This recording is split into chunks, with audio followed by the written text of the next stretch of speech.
امیر المومنین حضرت علی شیر خدا رضی اللہ تعالی عنہ نے فرمایا، یقین کی حالت میں سونا شک کی حالت میں نماز پڑھنے سے بہتر ہے۔ بہترین انسان عمل سے پہچانا جاتا ہے، اچھی باتیں تو برے لوگ بھی کرتے ہیں۔ بیوقوف عورت اپنے شوہر کو غلام بناتی ہے اور خود غلام کی بیوی بنتی ہے۔ عقل مند عورت اپنے شوہر کو بادشاہ بناتی ہے اور خود اس کی ملکہ بنتی ہے۔ آپ کا اچھا وقت دنیا کو بتاتا ہے کہ آپ کون ہو، اور آپ کا برا وقت آپ کو بتاتا ہے کہ دنیا کیا ہے۔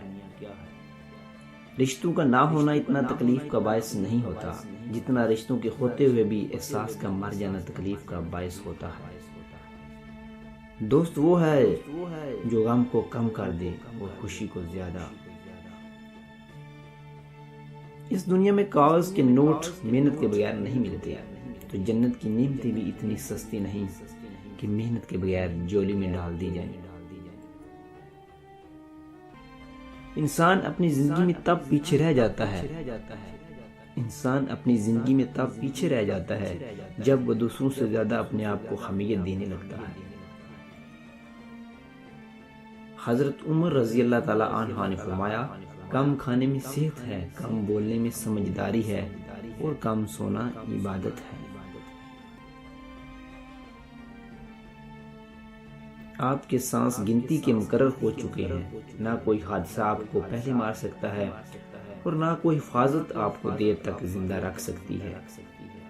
حضور نبی کریم صلی اللہ علیہ وآلہ وسلم کا ارشاد گرامی ہے، جو قرآن پاک دیکھ کر پڑھنے کا عادی ہوتا ہے، اللہ تعالیٰ اس کو اس کی آنکھوں سے فائدہ اٹھانے کا موقع دیتا ہے۔ جب تک وہ دنیا میں رہے گا تو اس کی آنکھوں کی بنائی موت تک باقی رہے گی۔ حضور نبی کریم صلی اللہ علیہ وآلہ وسلم نے ارشاد فرمایا، انسان دو چیزوں سے نفرت کرتا ہے، ایک موت سے اور دوسرا مال کی کمی سے۔ حالانکہ موت دنیا کے جھگڑوں سے نجات دلاتی ہے اور مال کی کمی مقام حساب کی تکلیف کو کم کرتی ہے۔